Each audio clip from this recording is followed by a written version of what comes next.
semua, welcome to podcast Diskesmas, Diskusi Kesehatan Masyarakat, sebuah program talk show interaktif yang dijalankan oleh Himpunan Mahasiswa Pascasarjana FKM UI. Dan ini merupakan platform untuk menyampaikan informasi-informasi seputar isu kesehatan masyarakat. Dan sebelumnya, perkenalkan, nama saya Rosa Rosalina atau biasa dipanggil dengan Rosa. Saya akan menjadi moderator dalam episode kali ini dengan judul Work-Life Balance. Kenapa kita membahas tentang work-life balance ini bakalan menarik banget. Dan tenang aja, akan ada dua narasumber yang hebat gitu ya. Beliau sudah bekerja puluhan tahun. Ya, Tanya aja langsung kali ya. Ada dua narasumber hari ini, yaitu Kak Christina Yota yang merupakan psikolog dan juga saat ini mahasiswa. Tapi kita tanya juga kesibukannya nanti. Nah, juga yang kedua adalah Kak Mega Aristasari. Beliau ini bekerja di Puskesmas. Nah, boleh deh kita sapa terlebih dahulu. Halo Kak Christina Yota. Halo Mbak Rosa, selamat malam. Mbak Mega, selamat malam. Oke. Kak Yota, kesibukannya apa? Ya, saya saat ini bekerja sebagai HR NGA General Manager di suatu perusahaan IT consultant. Kemudian saya juga sedang mengambil program magister untuk program K3 atau Kesehatan dan Keselamatan Kerja di FKM UI tentu aja. Oke. Kak Mega, boleh deh. Kesibukannya apa? Ya, selamat malam. Halo Mbak Rosta, Mbak Christina. Hai. Saya Mega, dan saya bekerja di Puskesmas Kecamatan Pulau Gadung, Jakarta Timur sebagai dokter umum. Saat ini saya sedang mengambil magister peminatan mutu layanan kesehatan di FKM UI. Terima kasih. Wow, luar biasa ya. Jadi mereka ini bekerja tetapi juga mahasiswa. Sama sebenarnya ya. Bekerja dan juga mahasiswa.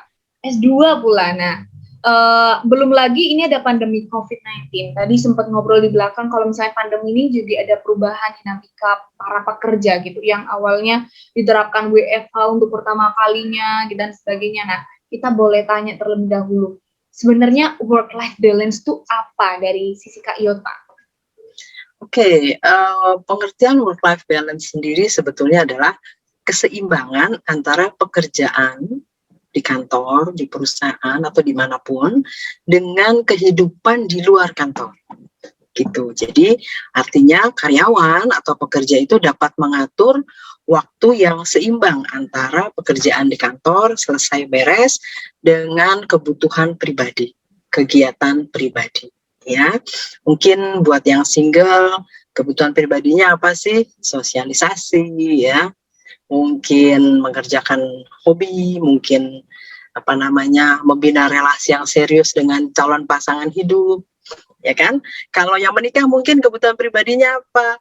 Keluarga, ya, mengasuh anak, jalan-jalan sama keluarga. Kurang lebih bisa menyeimbangkan kapan bekerja, kapan berkegiatan untuk kebutuhan pribadi. Kurang lebih itu. Sudah ada kesimpulannya, jadi saya tidak perlu disimpulkan. Oke. Kalau boleh tahu nih, menurut Kak Yota sendiri, kenapa work-life balance tuh jadi obrolan yang harus dibincangkan di isu kesehatan masyarakat? Ya, karena work-life balance itu sangat mempengaruhi produktivitas kita. Ya, kalau antara pekerjaan tidak seimbang dengan kehidupan pribadi, baik pekerjaannya kebanyakan kita lakukan ataupun kehidupan pribadi kita atau kebutuhan pribadi terlalu banyak kita lakukan, maka kita bisa kurang produktif, ya.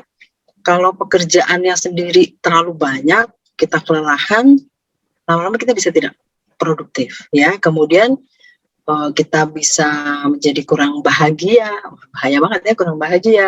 Kita juga menjadi kurang kreatif di pekerjaan maupun di kehidupan sehari-hari, ya.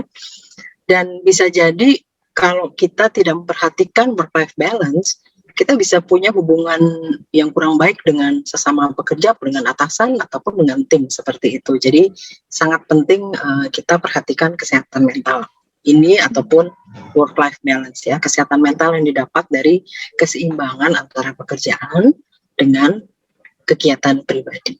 Demikian kira-kira. Ya, begitu ya teman-teman. Kenapa kita membahas tentang work-life balance hari ini bersama Kak Christina Yota yang merupakan psikolog dan juga mahasiswa di FKM UI. Dan ada Kak Mega juga yang bekerja di puskesmas dan dokter umum juga loh. Nah, kita ulik lebih dalam lagi nih, menurut pandangan dari Kak Mega, kenapa ya isu kesehatan mental di lingkungan pekerjaan itu sangat penting untuk dibahas? Ya. Terima kasih Kak Rosta. Sebenarnya isu kesehatan mental ini memang kita belum banyak disadari atau dilakukan oleh masing-masing pribadi ya. Artinya belum banyak sebetulnya yang terutama ya, kebetulan saya bekerja di dunia kesehatan, yang mana memang kami sejak awal pandemi memang tidak mengenal adanya WFH. Jadi kita karena kita sebagai istilahnya lini depan ya. Jadi memang sejak pandemi sampai sekarang kita selalu WFO ya. Jadi work life balance ini menurut saya nih artinya memang betul tadi menurut dari Mbak Yota sendiri memang keseimbangan antara pekerjaan di kantor dengan keseimbangan dengan kita menyesuaikan waktu dengan entah itu sosialisasi kita, entah dengan pembagian waktu dengan keluarga, dengan teman, ataupun kita menyalurkan untuk hobi kita gitu. Jadi ya betul kata Mbak Yota tadi bahwa kita harus itu dimulai dari diri kita sendiri gitu ya. Dari diri kita sendiri baru menyadari, baru yang kedua memang faktornya adalah bagaimana lingkungan pekerjaan kita itu mendukung kita supaya kita lebih bisa atau menyadari bahwa kesehatan mental itu penting gitu. Karena sebenarnya kalau misalkan kita sadar tapi lingkungan kerja kita tidak mendukung, sebetulnya sama aja gitu ya. Artinya saya sadar nih, saya capek, saya stres kerja misalkan, tapi tidak didukung nih oleh organisasi, misalkan oleh pimpinan, oleh rekan kerja kita atau enggak dengan memang peraturan di tempat kerja, itu sebetulnya sama aja. Jadi work life balance ini sebetulnya memang harus dari semua pihak ya, dari kita sendiri sama dari lingkungan dari lingkungan kerja kita. Itu Mbak menurut saya. Oke, kita sudah dapat gambaran gitu bahwa sepenting itu loh kesehatan mental di lingkungan pekerjaan. Ditambah lagi ada tuntutan perkembangan industri 4.0 nih, dan juga perkembangan teknologi di masa pandemi yang benar-benar gencar, yang mungkin awalnya usia 30-an atau 40-an ketika diajak Zoom itu ini caranya gimana dan sebagainya. Kemudian yang usia 20-an juga harus saling membantu gitu kan dan sebagainya di dalam lingkungan pekerjaan begitu.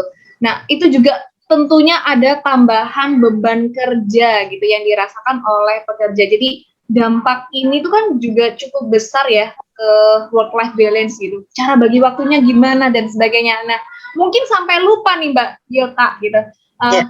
Kira-kira kapan nih disampaikan bahwa ternyata work life balance-ku jelek gitu. Harus sadar, tapi gimana sadarnya gitu? Boleh disampaikan Kak Yota? Ya, sebetulnya kita bisa kok mencoba menyadari ya, kira-kira tuh masih balance nggak nih kegiatan kita antara pekerjaan di kantor atau pekerjaan yang quote-unquote menghasilkan uang, kita cari nafkah ya. Oke, kita bilang aja cari nafkah dengan pekerjaan atau kegiatan pribadi gitu ya. Itu coba kita bagi aja sehari itu ada 24 jam ya. Nah, ambil dulu nih 8 jam, 7 sampai 8 jam buat tidur demi kesehatan ya kan. Kita nggak boleh tidur kurang dari 8 jam. Masih 16 jam. Kalau kita bekerja di perusahaan ataupun mungkin juga wira swasta atau apa. Wira swasta pun kan hidupnya di jam kerja ya.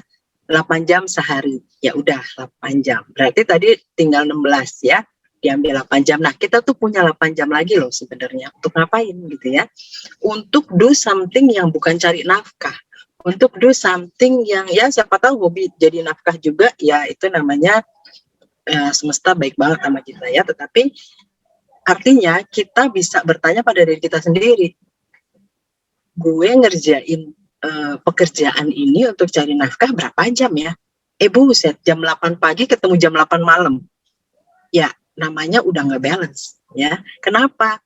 Karena prinsipnya Undang-Undang Tenaga Kerja juga menyampaikan kita tuh bekerja 8 jam sehari atau 40 jam seminggu. Hitung aja. Kalau udah lebih dari 40 jam, berarti udah lewat dari takarannya badan kita. Tapi saya tidak menutup kemungkinan, karena saya juga HR di satu perusahaan IT, di mana kadang-kadang perusahaan sedang harus survive, ya, kayak sekarang situasi pandemi. Ya, kita harus meluangkan waktu kerja lebih. Tapi saya yakin di setiap perusahaan tidak selamanya harus lembur terus. Memang kita sadari kadang-kadang kita tetap harus mengikuti kebutuhan perusahaan ya supaya survive. Kadang-kadang kita harus lembur ya. Atas lembur itu oke, let's say kita dibayar. Tapi jangan lupa, kita juga punya hak cuti loh, ya. Jadi kalau, minggu ini nih kayaknya 2 hari saya harus lembur nih. Jangan lupa dipikirkan bahwa oke, saya juga punya hak cuti kok. Pemerintah udah ngatur begitu baiknya gitu ya.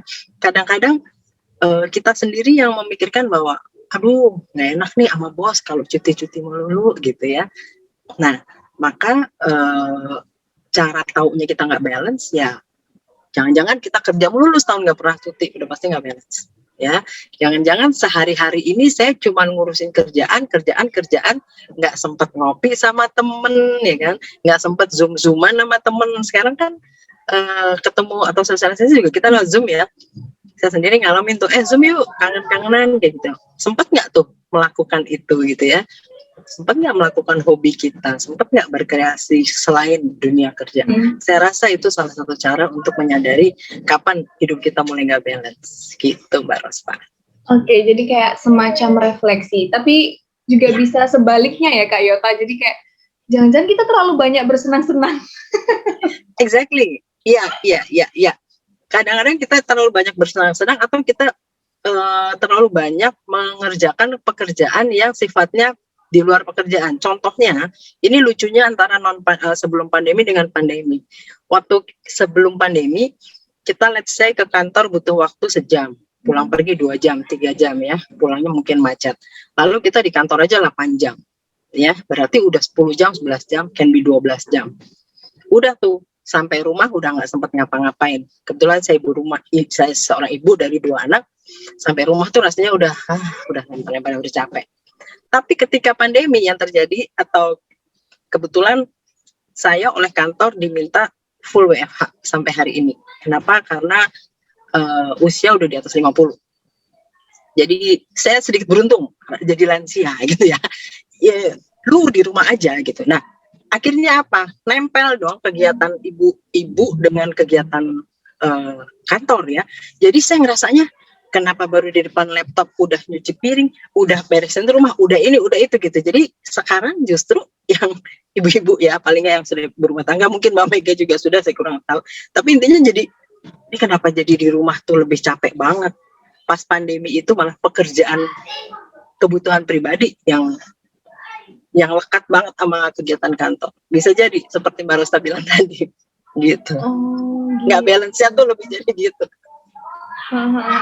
Ini menarik banget ceritanya Kak Yota yang menceritakan sedikit sekelumit gitu bahwa beliau selain bekerja di perusahaan IT sebagai HR, kemudian mahasiswa, juga seorang ibu yang harus ada tuntutan di rumah ya Bu ya. Nah, saya nggak pakai ART juga ya kan.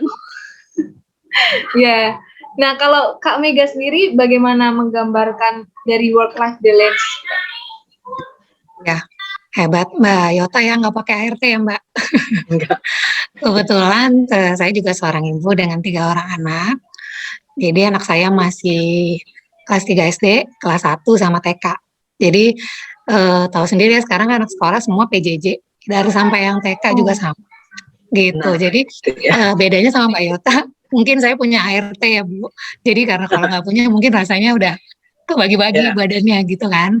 Jadi memang kalau work life balance sendiri kebetulan mungkin gini Mbak Yota, kalau kita dari sisi sebetulnya sangat sadar ya perihal work life balance ini, tapi memang kita tidak bisa melakukan apa-apa gitu. Ya, misalkan kalau saya sebetulnya dibawa enak aja, artinya kayak tadi misalnya saya tuh hobinya traveling, jalan-jalan gitu ya. Kalau untuk cuti memang betul kayak tadi nih, enak sama bos karena bosnya nggak pernah cuti, kan nggak mungkin ya Mbak. Kadang kita anak bos gitu. Cuti mulu, anak buahnya cuti mulu, orang bosnya nggak pernah cuti, gitu kan. Nah, sebetulnya kalau mencontoh seperti kayak BUMN sama swasta ya Mbak, kan sekarang cuti itu wajib ya. Ada cuti namanya Ya, block leave tuh kayak saya dengar ya. Cuti ya, harus 5 hari. Nah, itu sebetulnya yang menurut saya ya bisa dicontoh kayak misalkan saya sebagai pegawai negeri sipil ya, dan itu harus ya, diwajibkan gitu loh. Karena ya, kita juga sebagai staff gitu ya, kalau atasan kita tuh nggak pernah cuti, kitanya cuti juga kita jadi nggak enak gitu. Jadi ya, ibaratnya sebetulnya kita sadar nih, oh kita butuh banget nih yang namanya liburan gitu kan. Tapi itu tadi budaya kerja di Indonesia ya, terutama nih ya, Mbak, terutama untuk pegawai negeri. Kalau misalkan Mbak Yota mungkin bekerja di sektor swasta ya, itu saya yakin work life balance-nya di kantor tuh bagus banget. Ya ya, pasti dijaga. memikirkan banget nih bagaimana nih dijaga bagaimana sih Ya, karyawan tuh supaya tetap happy, gimana sih walaupun mungkin tidak dari sisi materi ya, tapi kan dia betul. dari sisi misalkan itu tadi disediakan gym, misalkan ada kafenya, misalkan disediakan makan siang gratis. Nah itu sebetulnya bagian itu yang harus sebetulnya dicontoh ya, kebetulan misalkan Mhm. apakah bisa diterapkan di institusi organisasi pemerintah gitu loh. Kalau di Oh swasta ya, saya, kalau di swasta saya yakin banget Mbak, saya yakin 100% bahwa misalnya gini loh, happy kok karena di kantornya itu tadi banyak banget fasilitas yang bisa dimanfaatkan supaya kita tuh tetap nyaman, tetap senang walaupun sebetulnya beban kerja pasti masih ada ya. Tetapi ya, kalau menurut saya dengan WFH sendiri sebenarnya kan beban kerja itu bisa disederhanakan. Artinya sekarang yang berhubungan dengan teknologi atau industri 4.0 kan artinya sekarang semua tidak manual ya atau otomasi atau pakai aplikasi. Jadi memang ya, sebetulnya revolusi 4.0 ini kan mendukung kita tuh supaya lebih produktif. Jadi memang misalkan satu orang tadinya cuma bisa mengerjakan 100 pekerjaan, tapi sekarang dengan 4.0 itu satu orang bisa ngerjain 1.000 pekerjaan tapi dengan waktu yang singkat. Itu aja sih Mbak. ya, ya. Makasih. Wow, luar biasa ulasan dari sudut pandang PNS gitu ya, yang membandingkan kalau misalnya di swasta tuh kayaknya lebih diperhatikan. Nah, apa iya Kak Yota boleh ngasih gambaran mungkin dari para pendengar podcast hari ini ya? Ya, basically perusahaan itu hanya memfasilitasi. Itu yang harus disampaikan ya. Perusahaan bisa siapkan masing-masing, tapi saya mau motivasi semua teman-teman atau pendengar bahwa kita bisa mulai dari diri kita sendiri. Dari hal yang paling kecil, dari hal yang paling sederhana. Nih contoh ya, saya menemukan ini sharing pengalaman kecil aja. Kadang kita kuliah, itu kan mata kuliah itu Jumat ada 3, Sabtu ada 4. Mata kuliah yang keempat itu biasa kita badan udah mulai capek-capek ya kan. Mungkin teman-teman juga mengalami gitu kan ya. Yang saya lakukan supaya saya bahagia dan masih bisa fokus, saya pasang kuteks. Pasang sambil lihat, cakep ya, lihat jari. Oh, cakep. Tapi masih fokus gitu ya. Menurut saya kadang-kadang dengan hal-hal kecil kita bisa menemukan hal kecil yang bikin kita bahagia, nggak usah mikirin orang, ya kan? Jadi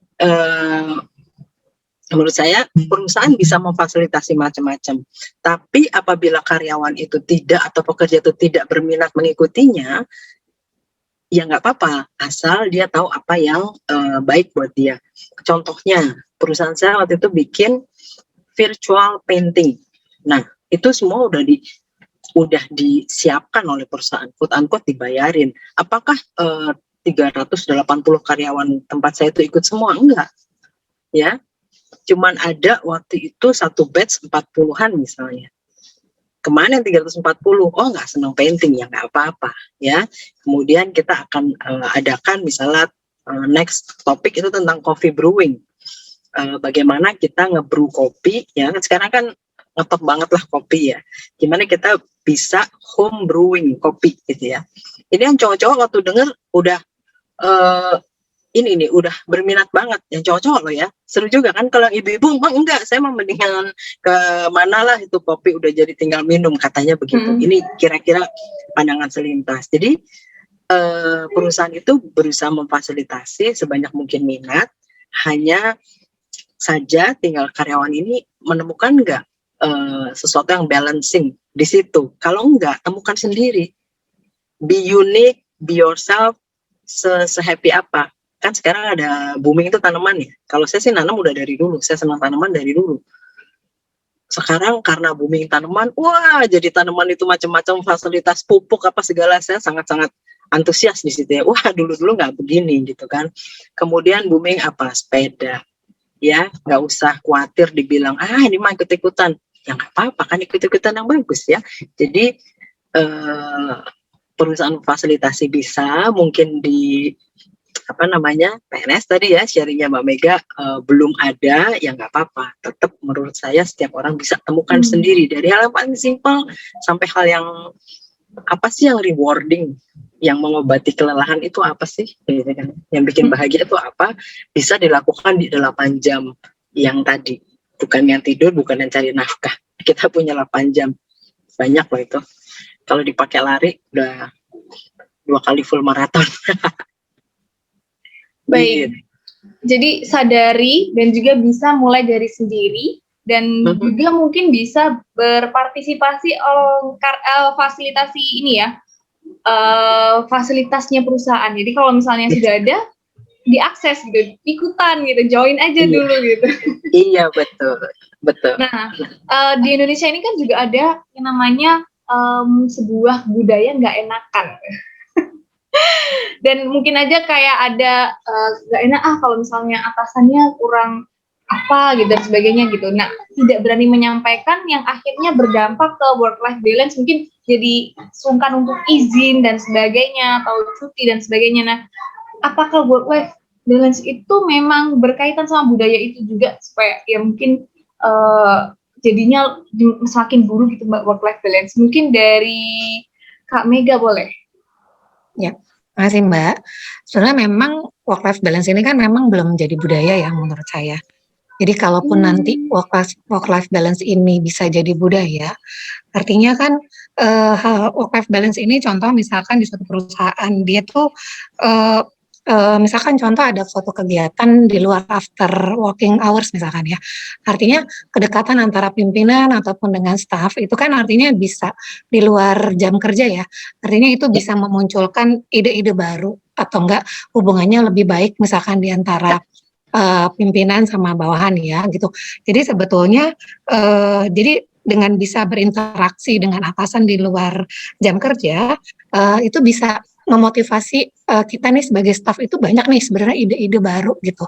Nah, walaupun memang tetap ada jalur birokrasi ya, tetapi dengan banyaknya kegiatan atau work life balance yang jadi budaya ini, artinya kita udah bukan nggak sungkan ya, tapi kita bisa mendapatkan kedekatan yang lebih dengan atasan atau dengan rekan kerja, jadi hubungannya tuh lebih bagus kalau menurut saya. Kalau memang work life balance ini sudah menjadi budaya ya, memang istilahnya ini work life balance ini memang butuh proses gitu ya.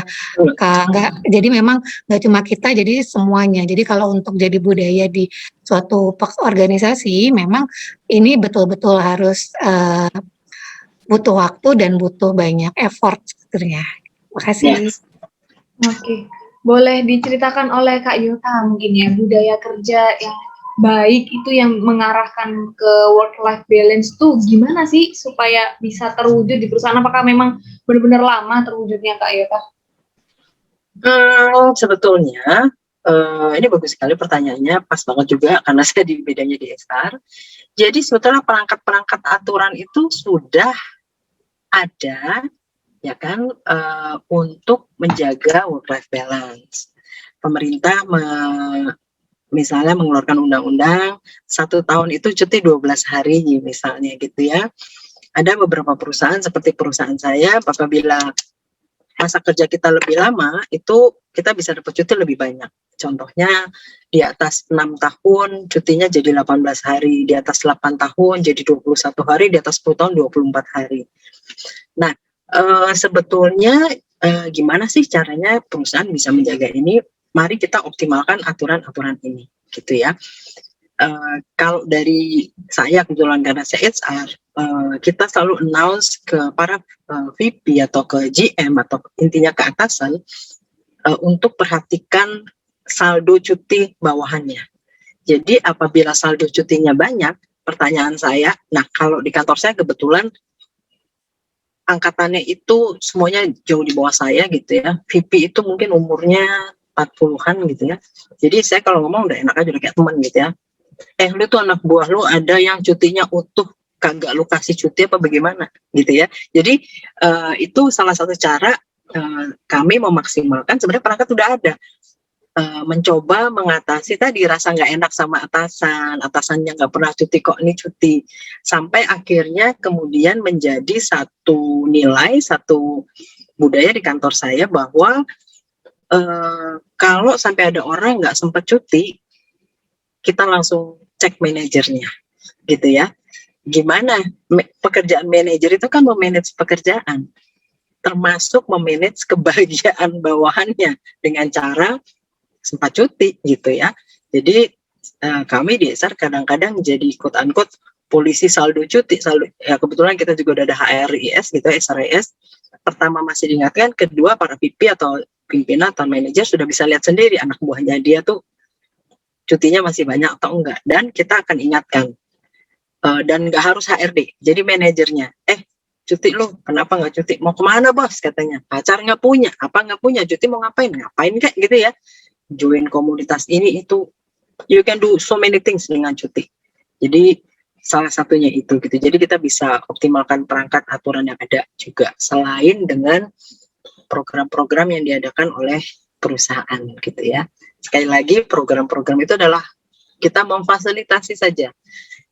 Minat karyawan begitu luas ya, mana yang tertarik bisa ikut, yang nggak tertarik bisa kita rayu dulu ya. Kita pernah bikin apa itu namanya, kayak aerobik virtual gitu ya. Ada yang mengikuti, ada yang nontonin instruktur gitu, karena kebetulan kantor saya kebanyakan engineer, nontonin instrukturnya doang gitu ya. Ada yang cari saluran YouTube-nya atau apa. Nah, kalau di tingkat regional, kebetulan ini multinational company, kemarin itu mereka bikin Asia Got Talent, bikin innovative challenge kayak gitu. Puji Tuhan ya, Indonesia atau kantor saya selalu juara 1, termasuk Asia Got Talent. Mantap. Karena saya kompor-komporin. Kompornya itu adalah, ayo ini siapa yang punya bakat apa nih? Jangan malu-malu nih, gitu kan ya. Ayo kita bikin bangga di perusahaan gitu ya. Tahu-tahu muncul video-video ya, kan karena bentuknya video kita kirim ke Singapura gitu ya. Begitu ini saya sih kaget sendiri, ini karyawan udah join bertahun-tahun, saya baru tahu dia bisa gitaran kayak gini gitu. Dan itu memotivasi teman-teman lain untuk kemudian, iya ya kita masih bukan karyawan 24 jam kok gitu loh. Kita masih bisa do something else gitu. Kira-kira itu sih. Oke, luar biasa nih ceritanya di kantornya Kak Yota, dan juga mungkin bisa diterapkan di perusahaan-perusahaan lainnya juga. Kita sebagai karyawan tuh bagaimana aware gitu ya, ikut sana sini kegiatan-kegiatan yang bermanfaat, dan mungkin kita refleksi, udah cuti belum ya? Gitu, karena daripada disuruh sana cuti gitu kan, mending kita langsung aja mengajukan gitu kan, ada long weekend ambil aja. Iya. Nah, ini pertanyaannya lebih santai lagi nih. Kalau Kak Yota dan juga Kak Mega kan ini sambil kuliah gitu. Nah, perusahaan tahu nggak sih, dan juga gimana sih untuk menyeimbangkan antara work gitu ya, kuliah gitu, live yang di rumah? Untuk disampaikan Kak. Dari Mbak Mega dulu aja. Iya, Kak Mega silakan. Terima kasih Mbak Yota. Kalau kuliah itu pimpinan pasti harus tahu Mbak, gitu ya. Kalau kita kuliah ngumpet-ngumpet malah susah kitanya, gitu loh. Jadi memang dukungan dari pimpinan dan rekan kerja saat kita itu nomor apa ya? Itu sangat mendukung kita untuk kuliah, gitu. Jadi dengan kita melaporkan bahwa kita kuliah, artinya bukan minta dispensasi ya sebetulnya ya. Cuma memang sebenarnya sedikit banyak memang ada waktu-waktu memang yang bertabrakan gitu ya dengan jadwal pekerjaan. Tapi memang dengan kita melaporkan hal ini atau diketahui oleh pimpinan, memang secara tidak langsung akhirnya pimpinan itu sangat senang ya apabila kalau kita tuh stafnya sekolah lagi gitu. Dan memang sebetulnya nggak banyak sih pimpinan yang senang, kadang stafnya sekolah lagi itu juga ada gitu ya. Nah kebetulan pimpinan saya ini di 2 tempat saya bekerja, alhamdulillahnya memang sangat mendukung. Jadi saya semester 1 di rumah sakit, semester 2 saya di puskesmas Nah, Ya. jadi dua-duanya pimpinan saya ini dari yang pertama semenjak yang sekarang itu sama-sama mendukung mendukung kuliah saya. Walaupun memang kebetulan saya tuh kuliah di hari Rabu sama Kamis. Ya, Rabu sama Kamis di jam kerja nih. Nah, biasanya kan saya dapat jadwal jaga nih di poliklinik. Nah, kebetulan karena rekan-rekan saya nih tahu nih saya lagi sekolah, justru mereka itu malah membuatkan jadwal saya setelah saya tuh kuliah gitu. Atau enggak saya Oh waktu iya. jam kuliah tuh saya nggak dikasih jadwal gitu. Jadi sebenarnya itu penting banget, Mbak. Penting kalau justru kalau diam-diam kitanya malah pusing sendiri gitu. Jadi memang harus tahu.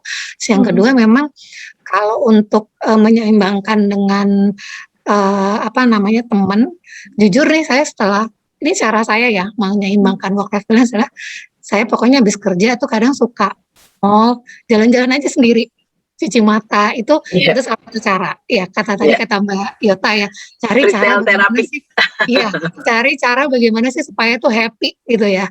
Nah Iya. itu salah satu cara. Nah, yang kedua memang kalau untuk perihal sosialisasi jujur aja saya tetap jalan, artinya tetap sosialisasi sama temen itu kayaknya itu supaya tuh kita sadar gitu loh bahwa kita tuh masih masih punya kehidupan sosial tuh kalau buat saya ya.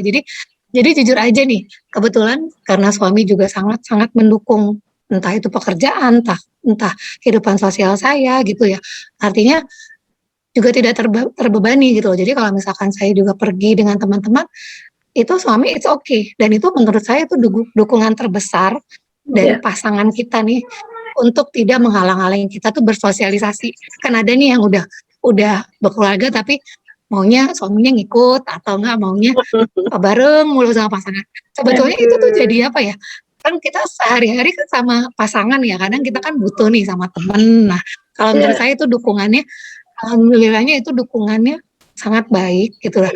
Dan kalau untuk anak-anak jujur kalau perihal PJJ ini sebetulnya bikin kita capek ya Mbak Yota. Iya. Soalnya ini tantangan baru nih buat kita ibu-ibu nih PJJ yang melatih keimanan dan kesabaran gitu ya. Benar. Karena jujur karena PJJ saya tahu guru-guru tuh udah maksimal, tapi tahu sendiri ya Mbak, anak-anak tuh kalau udah PJJ tuh susah ya. Kita aja kadang Zoom aja susah fokus ya, gimana anak-anak gitu loh. Artinya memang work life balance kita ini ditambahkan dengan mengecek kerjaan rumah anak-anak. Nah, sebetulnya ya itu ya udah jadi kewajiban kita sih, sebetulnya bukan jadi beban ya. Artinya itu udah jadi tugas kita. Jadi ya itu tadi work life balance itu memang ya kalau kita sudah menjalankan peran kita sesuai dengan kodratnya gitu ya. Artinya kita pahami kalau jadi dokter kita harus ke pasien, oke. Yeah. Kalau kita jadi pimpinan kita harus bagaimana sama bos. Kalau kita jadi istri bagaimana, kalau menurut saya kalau kita menyadari posisi kita gitu ya dan seberapa besar tekanan ataupun kalau kita bawa asik insya Allah sih sebenarnya semuanya jalan. Itu aja sih Mbak, makasih. Wow, luar biasa. Nah, kalau Kak Yota sendiri gimana nih? Iya, aku setuju banget nih. Aku setuju banget dengan ungkapan Mbak Mega bahwa dukungan support system kita penting banget, ya. Tapi bagaimana kita bisa mendapat dukungan dari support system adalah ya seperti tadi Mbak Mega bilang, kita mengetahui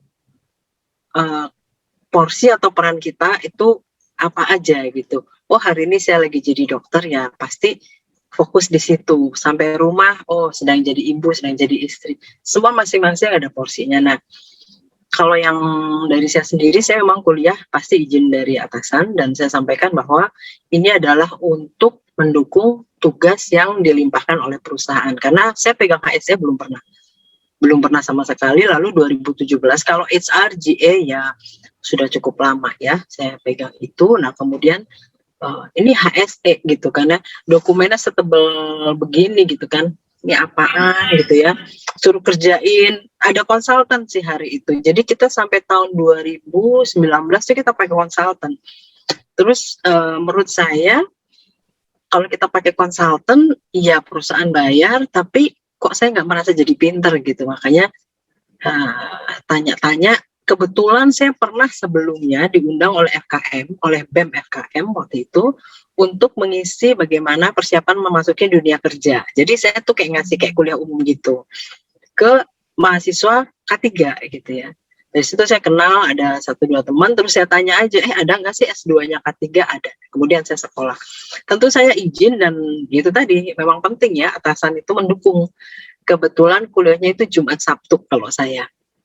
Nah, saya sudah izin Jumat itu mulai jam 4 ada kuliah itu didukung. Nah, gimana mengaturnya antara pekerjaan dengan rumah? Kalau saya itu semakin ke sini ada pandemi, ada kuliah, ada kerja, itu semakin menghargai waktu. 24 jam itu nggak hanya saya bagi 3, saya bagi berbagai timing gitu ya. Jadi caranya gimana? Yang pasti 8 to 5 fokus kantor.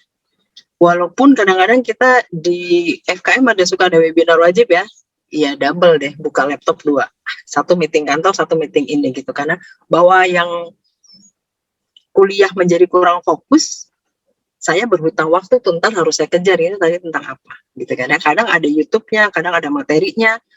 Nah, setelah jam 5 sebelum saya masuk ke dunia kampus, baik ngerjain tugas atau apapun ya, kita tugas banyak banget, jam 5 ke atas itu saya pasti break untuk hobi saya.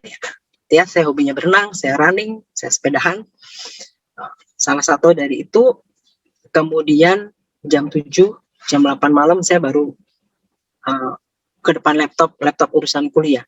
Nah, beruntung mungkin saya sendiri anak tuh 1 udah SMA, 1 kuliah. Jadi semuanya depan laptop juga. Jadi saya bilang ini di rumah ini mahasiswi nomor 1 ya gitu. Maminya kuliah lagi. Jadi itu nggak terlalu masalah. Tapi kadang saya memang kerja tuh jam 2 pagi sampai tugas kayak gitu kan. Tapi untungnya WFH gitu. Jadi kalau jam 2 pagi saya baru submit tugas, saya berangkat tidur, saya akan bangun, saya boleh bangun itu setelah 6 jam. Jadi saya jam 8 saya baru bangun. Kalau enggak nanti ya tepar ya nggak bagus gitu ya. Jadi kemudian kenapa saya bilang saya ngitung waktu bukan hanya dibagi 3 kayak tadi 8 jam gitu ya. Saya masih punya hobi tanaman, saya masih ini tuh. Jadi kadang-kadang saya nge-reward diri saya gitu Mbak Rosta. Misalnya gini, oh hari ini aku akan ngerjain tugas kantor sampai jam 5, habis itu tugas mata kuliah wajib ada 1, oke 2 tugas. Berarti besok pagi-pagi ini kalau saya bangun, saya boleh main tanaman 1 jam. Gitu. Jadi pas ngerjain tugas malam-malam tenang ya, itu tanaman besok bisa lu pegang sejam gitu kan. Apain sih?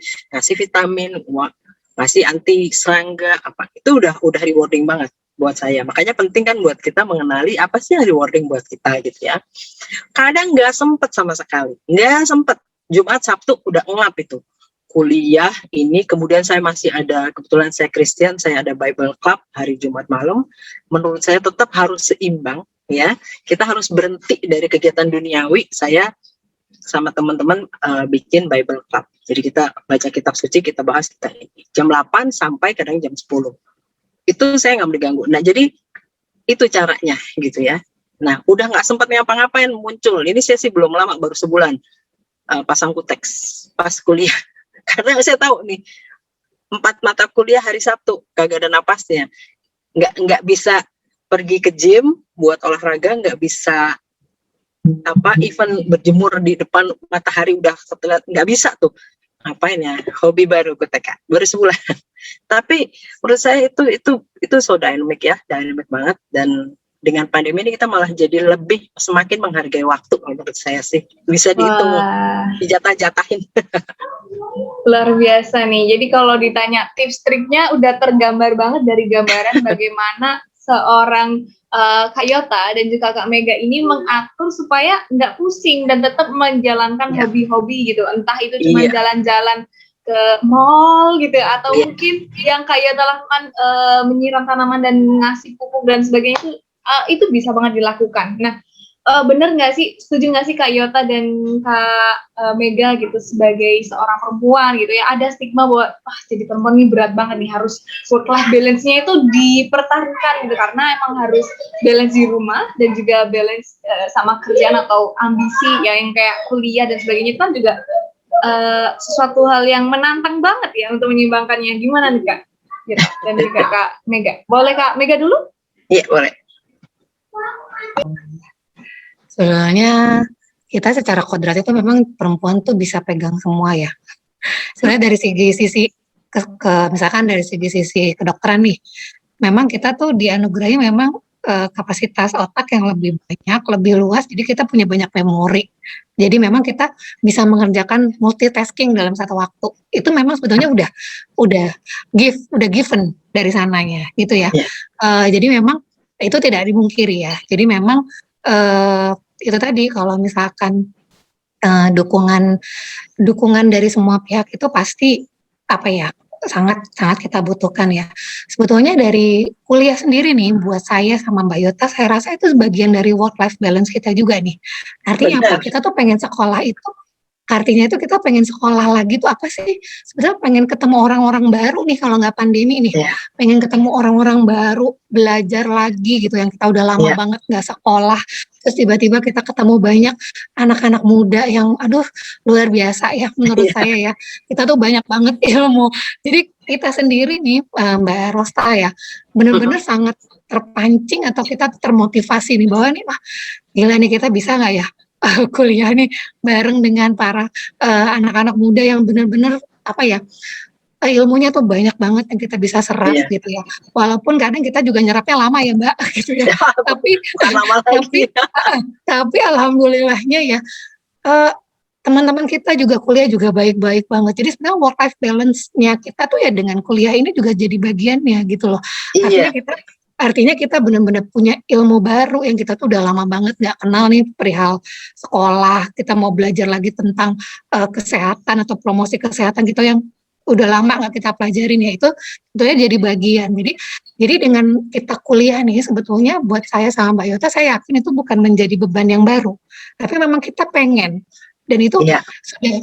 Jadi memang kita pengen dan itu menjadi work life balance kita gitu. Jadi Iya. kayak misalkan diskusi nih sama teman-teman gitu kan, wah banyak banget nih ilmu yang kita bisa dapat gitu kan, walaupun mungkin waktu kita jadi kepake atau enggak kita tidurnya jadi lebih malam gitu misalkan, jadi begadang ngerjain tugas, tapi it's okay gitu, karena menurut saya dengan saya mengambil kuliah lagi itu bagian dari apa ya, salah satu dari bagian work life balance kita gitu. Iya. Gitu. Apakah itu juga di Kak Yota? Exactly. Jadi walaupun nggak heran kadang-kadang ya Mbak Mega, orang di luar ngeliatnya gini, lu nggak kurang capek mikir gitu ya? Padahal ternyata saya terus terang memang juga semangat banget pas mau kuliah, dan Jumat Sabtu tuh saya semangat gitu ya, karena mikir hore ada kuliah gitu kan, hore ketemu teman-teman seangkatan. Terus terang saya kalau di angkatan dipanggilnya Mami, soalnya saya tuh kuliah itu tahun angkatan 86, lulusnya 92. Nah, jadi dari 92 baru sekarang lagi kuliah. Bahkan angkatan saya itu kemarin baru kita launching satu buku ya, Psikologi UI angkatan 86, 35 tahun persahabatan. Jadi saya tuh kuliah 35 tahun yang lalu. Jadi ini benar-benar saya mau ngapain gitu. Kebetulan dari diri saya sendiri juga, ini mungkin untuk work life balance juga ya. Setiap ulang tahun umur kesekian-sekian tuh kadang-kadang saya udah pasang target gitu. Waktu itu umur 40 saya harus apa ya, tapi benar-benar yang sifatnya pribadi, dan saya share dong sama suami ya, kayaknya aku umur 40 mau ini deh, kayaknya umur 45 mau ini deh. Waktu itu saya belajar nari belly dance, umur 45 aku harus udah ditonton orang saya nari gitu ya. Maka saya harus les dari umur berapa, kira-kira gitu ya. Kemudian umur 50 saya mau ngapain? Akhirnya yang saya lakukan, saya triathlon pertama kali. Triathlon itu kan renang, sepeda lari ya. Keren, Mbak.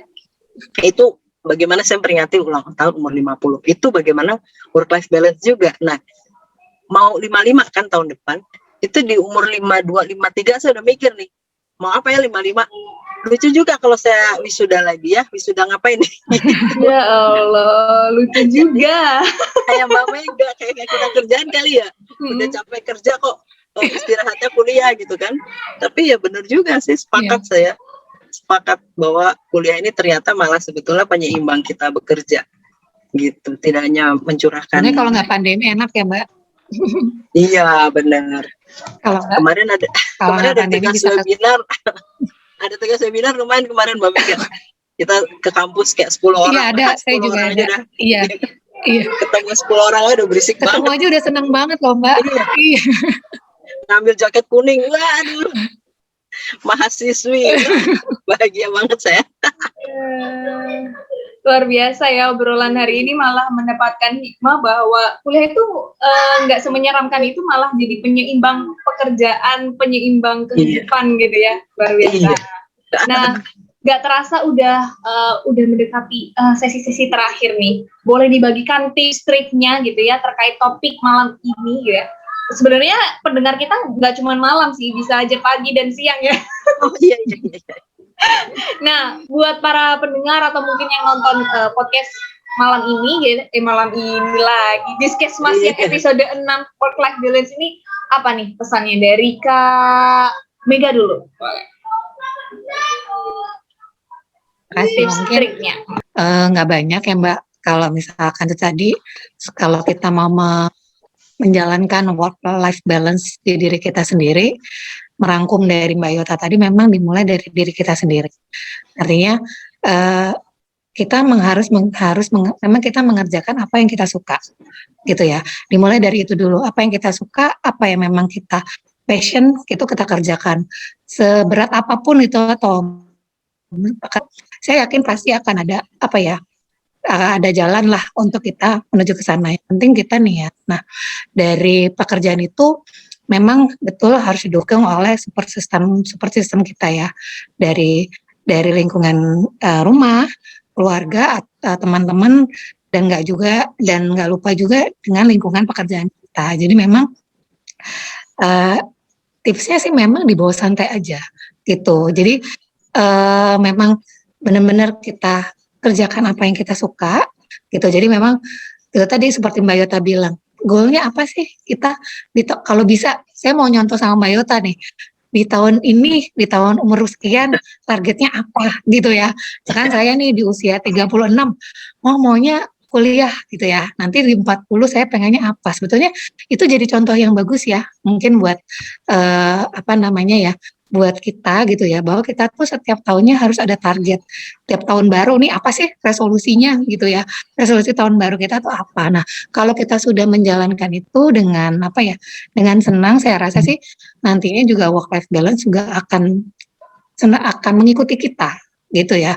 Jadi nggak perlu khawatir dengan misalkan waktu kita kurang, atau misalkan dengan kuliah ataupun dengan pekerjaan waktu kita udah tersita. Sebenarnya bagaimana kita pinter-pinter ngaturnya aja Mbak gitu. Jadi semua kebagian nih artinya gitu.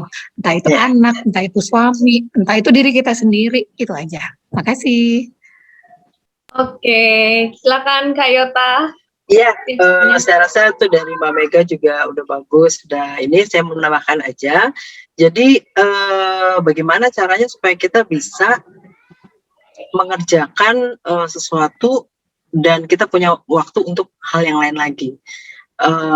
Boleh saya kasih saran? Pertama, kita jangan merasa bahwa pekerjaan itu harus sempurna banget, harus selesai harus selesai hari ini juga. Kadang-kadang kita put ourselves target itu yang kayak gitu ya. Kenapa nggak pulang-pulang? Gua kalau belum ketemu salahnya di kerjaan, gue nggak bakal pulang. Kadang-kadang itu adalah barrier yang kita bikin sendiri loh. Jangan-jangan atasannya juga udah negur gitu kan.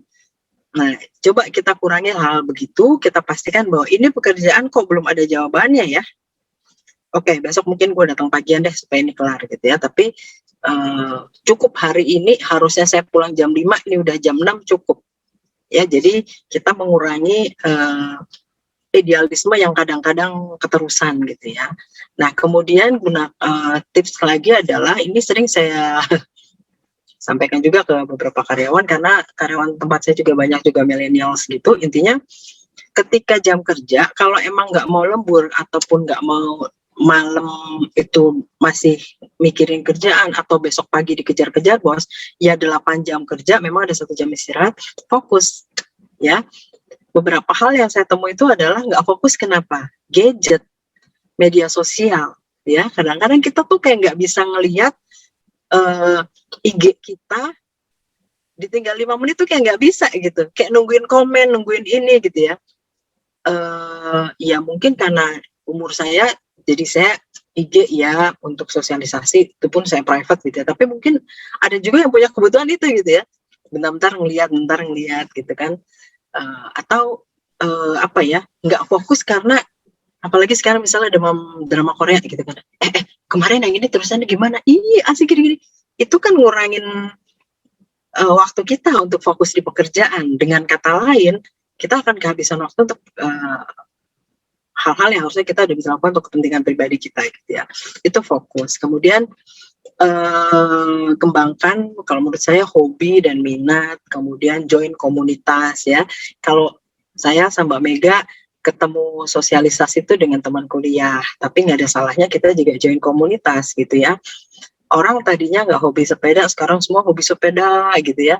Kalau hari Minggu itu kalau di BSD saya ngeliat tuh ibu-ibu ya berhijab, bajunya kuning semua ya. Karena saya lari, saya gitu, pagi ibu, pagi mbak. Kita tahu jadi akrab, nggak pernah ketemu. Tapi dengan berolahraga ternyata kita tuh bisa jadi saling menyapa satu sama lain gitu kan. Nanti lewat lagi si ibu nih bajunya pink semua gitu ya. Ibu-ibu cakep amat hari ini pink bu gitu kan ya. Jadi joinlah komunitas. Maka mungkin mereka adalah bayangan saya ya, ini bisa salah bisa enggak gitu ya. Ini adalah ibu-ibu yang lelah WFH karena apa? Karena anaknya kecil-kecil belajar PJJ ya. Ternyata mereka bikin komunitas sepeda, seragaman ya. Menurut aku oke gitu ya. Jadi kembangkanlah hobi, kembangkanlah minat, join komunitas ya kan. Apalagi kalau masih single, siapa tahu ketemu orang sama-sama hobinya ya, atau ketemu pasangan hidup bisa juga gitu ya. Jadi saya rasa itu tipsnya sih dari saya. Wah, luar biasa. Kalau Kak Yota kan dipanggilnya Mami di kelas. Nah, kalau Kak Mega nih? Nggak ada, Mbak. Nggak ada ya? Udah nggak apa-apa. Ya. Di kelasku ada Mami, ada Papih juga. Ada satu Papih, lucu deh. Jadi luar itu seru biasa banget gitu. Luar biasa obrolan malam ini ya. Kebetulan karena take-nya malam ya. Jadi aku sebagai moderator mendapatkan banyak insight tentang hari ini, yaitu yang pertama kita harus bisa menyadari bagaimana penggunaan jam yang sudah kita habiskan gitu ya. Sejauh mana kita bersenang-senang, sejauh mana kita bekerja, berkarya, dan juga belajar, kuliah, dan sebagainya. Nah, itu harus diteliti lebih lanjut lagi. Kemudian yang kedua adalah mulai dari sendiri, dan coba cari support system yang benar-benar mendukung kamu, karena itu bisa mendukung supaya terwujudnya work-life balance dalam hidup kita. Luar biasa hari ini. Dan juga jangan lupa untuk fokus. Itu karena gadget dan juga tantangan teknologi zaman sekarang gitu ya, membuat kita semakin multitasking itu kayak sesuatu yang harus gitu. Nge-zoom 2 kali, nge-zoom bersamaan, entah 2 atau 3. Wow. Pandemi membuat kita melewati batas gitu ya. Unlimitednya udah benar-benar luar biasa. Goes beyond ya. Goes beyond, benar banget. The limit. Beyond the limit. Oke. Terima kasih untuk penyelenggara kegiatan ini, yaitu Departemen Kajian Strategis dan Advokasi Himpunan Mahasiswa Pascasarjana Fakultas Kesehatan Masyarakat Universitas Indonesia, dan juga kedua narasumber kita luar biasa. Terima kasih sama-sama. Ya, semoga Terima kasih Mbak, sama-sama.